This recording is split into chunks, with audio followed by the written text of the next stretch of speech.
So ఇప్పుడు పాకిస్తాన్ వైపు నుంచి మీకు కొన్ని వీడియోస్ అంటే వాళ్ళ పౌరులు అనండి, వాళ్ళ మీడియా వాళ్ళు అర్ధరాత్రి పూట సూర్యుడిని చూసామా అంటే భారత్ వాడిన ఈ మిజైళ్ళు, ఆ బాంబింగ్స్. నేను చెప్పాను ఒక మసీదు నిర్మాణం అలాగే ఉంది, కానీ లోపల మాత్రం ఎవరూ లేరు. మీకు 8 మంది అన్నారండి. మీరు బహల్వాల్పూర్ అనబడే ఈ ఊరు, ఇక్కడ ఈ హాస్పిటల్స్ చూసారనుకోండి, నిండిపోయి ఉన్నారు, వందలలో ఉన్నారు. అంటే జరిగిన దాడులు చాలా పెద్ద లెవెల్లో జరిగాయి ఫ్రెండ్స్. మనము ఏంటంటే కొన్ని వీడియోలు మాత్రమే, అంటే ఇండియన్ ఆర్మీ తన వెబ్సైట్లో కొన్ని వీడియోలు పెట్టారు. పలానా ప్రాంతంలో మేము ఈ రకంగా ఇలాంటి దాడులు చేసాము. అలాగే మన పైలట్లు, ఈ విమానాలు నడిపిన పైలట్లు, సో వాళ్ళు కూడా మేము ఎట్లా ఇది చేసాము అనే వర్ణన అనేది వాళ్ళు ఇచ్చారు. కానీ మీకు ఒక్కటి మాత్రం చెప్పగలను, భీకరమైన దాడులు జరిగాయి. వాడు చెప్తున్నట్టు ఏదో 8 మంది 35 మందికి గాయాలయ్యే లేదండి. వాళ్ళే చెప్తున్నారు రాత్రిపూట సూర్యుడిని చూసాము. సో ఇదే నిజం. అంటే ఏంటి, మనము ఒక్క మసీదులు మదరసాస్ కాదండి, మీకు తీవ్రవాద క్యాంపులు బయట ఎక్కడ ఉన్నా కూడా అక్కడ కూడా దాడులు జరిగాయి. 9 సైట్లు కదా. షరీఫ్ పార్లమెంట్లో, వాళ్ళ పార్లమెంటులో ఖచ్చితంగా భారత్కి మేము బుద్ధి చెప్తాము, ఈ ప్రతీకారము మేము తీర్చుకుంటాము అంటే పాకిస్తాన్ యొక్క పార్లమెంట్ మెంబర్స్ వద్దురా బాబు, జరిగింది చాలు, నువ్వు మళ్ళీ ఇలాంటివి మాట్లాడకు. వాళ్ళు తీవ్రవాదుల క్యాంపుల మీద, పీఓకేలో ఉండే క్యాంపుల మీద దాడులు చేశారు.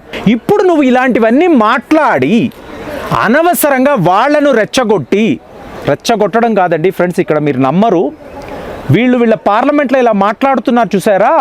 At the same time Pakistan వాళ్ళు ఏం చేశారు అంటే జమ్మూ, పఠాన్కోట్, ఉత్తమ్పూర్, సో ఇక్కడ వాళ్ళ వద్ద ఉన్న డ్రోన్లు పెట్టుకొని మన మీద దాడులు చెయ్యాలి అని ప్రయత్నాలు చేశారు. అంటే వాడు డైరెక్ట్గా మనతో యుద్ధము చెయ్యలేడండి, వాడి దగ్గర అలాంటి ఆయుధాలు లేవు. కాబట్టి ఏదో ఒక రకంగా మీకు ఇలాగా చిన్నాచితక ఆయుధాలను పెట్టుకొని, వాడి వద్ద ఉండే డ్రోన్లను పెట్టుకొని మన మీద దాడులు చెయ్యాలనే ప్రయత్నం చేస్తాడు. కానీ ఇక్కడ చూడండి, నేను ఒక వీడియోలో, అంటే మనము S-400 కొన్నప్పుడు సుదర్శన చక్రము అని చెప్పి నేను ఒక వీడియోలో మాట్లాడాను. ఇవాళ S-400ని మన ఇండియన్ ఆర్మీ సుదర్శన చక్రం అనే అంటున్నారు. అదే చాలా ఆశ్చర్యంగా ఉంది. సో S-400ని మనము డిప్లాయ్ చేయడంతో పాకిస్తాన్ నుంచి ఒక్క డ్రోన్ కూడా భారత్ దాకా రాలేకపోయిందండి. అంటే మీకు ఆకాశంలోనే మనము న్యూట్రలైజ్ చేయగలిగాం. అది ఇందులో ఉండే గొప్పతనం. అంటే మనం తెలుసుకోవాలి కదా, S-400 చాలా ఖరీదు, చాలా ఖర్చు పెట్టి కొన్నాము, మరి దాని పనితనం చూడాలి కదా. సో దానినే ఇవాళ మనము చేసి చూపించాం. S-400 యొక్క పనితనం ఎలా ఉంటుంది అనేది ప్రపంచానికి, ఎందుకంటే రష్యా యుక్రెయిన్ యుద్ధంలో వాళ్ళు వాడుతున్నారు మనకు తెలుసు, కానీ అవుట్ ఆఫ్ రష్యా ఎవరు మీకు S-400ని చాలా ఎఫిషియెంట్గా వాడుతున్నారు? చైనా వాడి వద్ద ఉంది, టర్కీ వద్ద కూడా ఉంది. కానీ మనము ఇవాళ S-400 అనబడే సుదర్శన చక్రము ఎలా పనిచేస్తుంది, ఒక విమానము, ఒక డ్రోను కూడా మీకు భారత్ దాకా రాలేకపోవడము S-400 యొక్క పనితనాన్ని మనం ప్రపంచానికి చూపిస్తున్నాం. పాకిస్తాన్ని ఇంకా కూడా విడిచిపెట్టడం అనేది మన తప్పుడు ఆలోచన.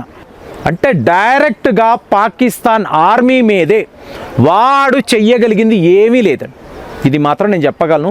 పాకిస్తాన్ ఆర్మీ మీద మీరు మిజైళ్ళు, అంటే ఒక ఆర్టిలరీ గన్ పెట్టుకున్నాడు, దాని నుంచి వాడు ఇలాగ కాల్పులు జరుపుతున్నాడు అనుకోండి, మీరు ఒక మిజైల్ పెట్టి ముందు వాడు ఆర్టిలరీ గన్ మీద దాడి చెయ్యాలి. వెంటనే ఒక 50 బళ్ళు వస్తాయి, 50 వాహనాలతో వస్తాడు, ఒకే మిజైల్ మొత్తము కూడా ఖాళీ. అప్పుడు వాడు యుద్ధానికి రానియండి. ఎందుకంటే ఇవాళ మనకు ఆధారాలు ఉన్నాయి కదా, పౌరుల మీద దాడులు చేస్తున్నాడు. సో మీరు సైన్యము అన్నప్పుడు, యుద్ధము అన్నప్పుడు ఆర్మీ టు ఆర్మీ ఉండాలి. మీకు ఆయుధాలు లేని పౌరుల మీద చెయ్యకూడదు. ఇవాళ వాడు చెయ్యగలిగింది అదే, వాడి కెపాసిటీ అదే. అమాయకంగా కనిపించేవాళ్ళు, ఆయుధాలు లేని మహిళలు. ఇప్పుడు అక్కడ పహల్గామ్లో భర్త చనిపోతే ఆ మహిళ యొక్క బాధ ఎలా వాడికి తెలుసు కదా, కావాలనేసే వాడి బుద్ధి అలాంటిది, రాక్షస బుద్ధి. సో అలాంటిది చేశాడు.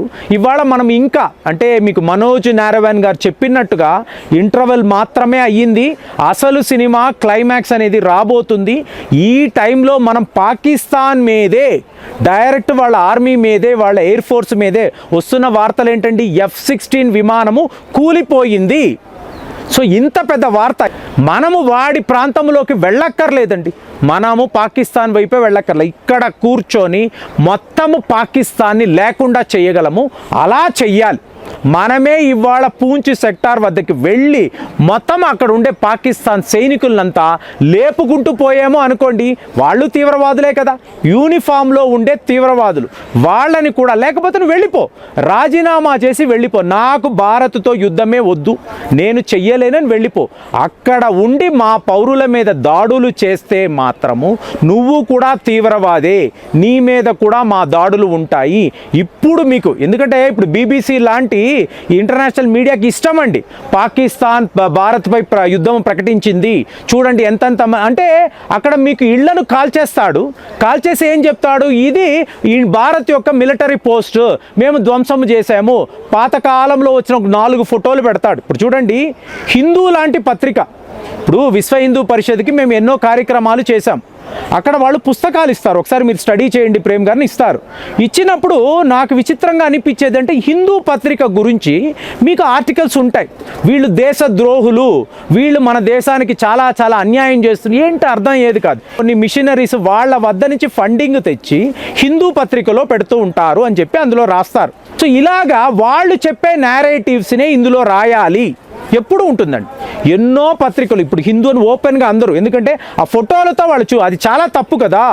హిందూ వాళ్ళు ఇలాంటి ఆర్టికల్ రాస్తే అది ఏమనాలండి, క్లియర్గా ఇదిగోండి 4 విమానాలు ఇలా కుప్పకూలిపోయాయి, అవి విమానాలు కాదు ఫ్రెండ్స్, అవి మీకు ఫ్యూయల్ ట్యాంకులండి, క్లియర్గా కనిపిస్తాయి విమానాలు. ఇప్పుడు మీరు నేను చూస్తాము, బాబు హిందూ వాళ్ళు రాశారు, ఆథెంటిక్గా ఉంటుంది కదా, ఏంటి వీళ్ళు ఇలా రాశారు, నిజంగానే జరిగిందా డౌట్ వస్తుంది కదా. అలా ఏమీ లేదు, కానీ వాళ్ళు చెప్పే నేరేటివ్స్ అనేది వీళ్ళు రాస్తారు. ఎన్నో పత్రికలు, ఎంతోమంది టీవీ ఛానల్స్, వీళ్ళందరూ వాళ్ళ వద్ద డబ్బు తీసుకొని ఇలాంటి కథనాలు, కొన్ని అయితే లిటరల్గా పాకిస్తాన్కి సంబంధించిన ఛానల్సే ఉంటాయి, వాళ్ళు మన ఫ్లాగ్ను పెట్టి మన పేర్లను వాడి ఇలాంటి స్టోరీలు పెడతారు, మరి నమ్ముతాము కదా. కాబట్టి ఆథెంటిక్గా ఉన్నవాళ్ళు, కరెక్ట్గా మాట్లాడేవాళ్ళు, వాళ్ళది మాత్రమే మీరు తీసుకోండి, వాటిని మాత్రమే నమ్మండి. ఈ ఫేక్ వార్తలు చెప్పేవాళ్ళు, అడ్డదిడ్డంగా బాగా ఇన్ఫ్లుయెన్స్ ఉన్నవాళ్ళు ఉంటారు. మన దేశంలో లేనిదేంటి, యూనిటీ. ఇవాళే మనం వీటి గురించి మాట్లాడుతున్నాం, ధైర్యంగా ముందుకు వెళుతున్నాం, అందరూ కలిసికట్టుగా పాకిస్తాన్ని ఎదిరిస్తున్నాం.